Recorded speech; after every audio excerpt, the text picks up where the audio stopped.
Okay. There are four visible ways in which translation studies has become more prominent. We have specialized translating and interpreting programs, we have conferences, books, and journals, and we have general and analytical instruments and international organizations.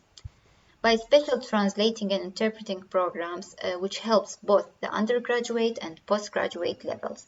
And these programs attracted thousands of students, which are mainly oriented towards the training future professional, commercial translators and interpreters, and serve as highly valued entry-level qualifications for the profession.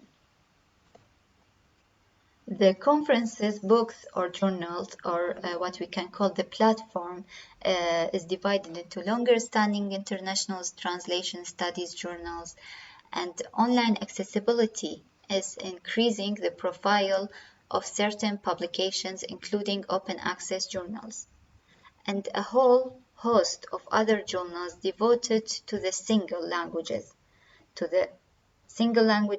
modern languages, applied linguistics, comparative literature, and others, where articles of translation are often published.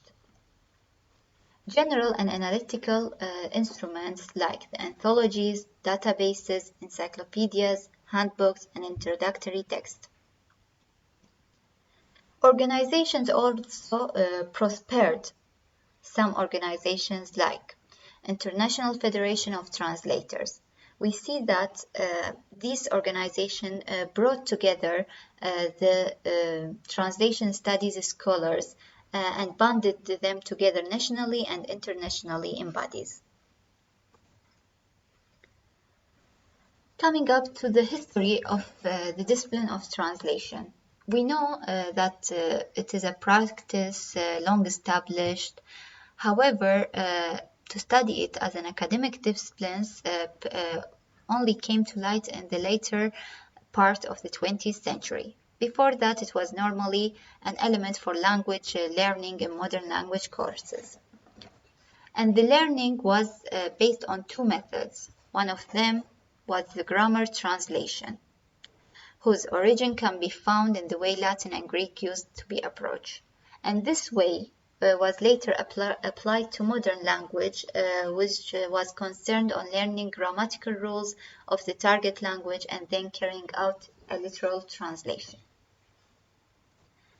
Another area of translation, or another method, was the contrastive linguistics, which studies the language by comparing two and trying to identify the general and specific difference between them.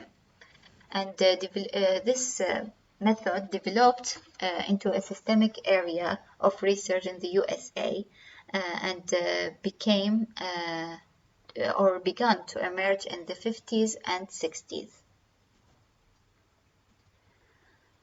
Tory map was developed by Holmes in his article, The Name and Nature of Translation Studies, and he designated the following map, which was the translation studies being divided into pure and applied, and each one of them is subdivided. The pure is divided into theoretical and descriptive.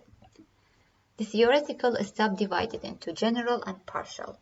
In general, Holmes is referring to those writings that seek to describe or account for every type of translation and to make generalization that will be relevant for the translation as a whole. The partial are theoretical studies restricted according to parameters, which I'm going to explain here. We have medium restricted, area restricted, rank restricted, text restricted, and time restricted, problem restricted. The medium restricted are the human translation subdivided into written or oral translation, machine translation, and mixed translation. The area is restricted to the linguistic and cultural area. The rank are analyzed at the sentence or word level. Text types, we know we have many types like literary, business, and technical. Time restricted is the difference between contemporary and old texts that are analyzed. The problem deals with the problems that we face when we translate, like names and metaphors.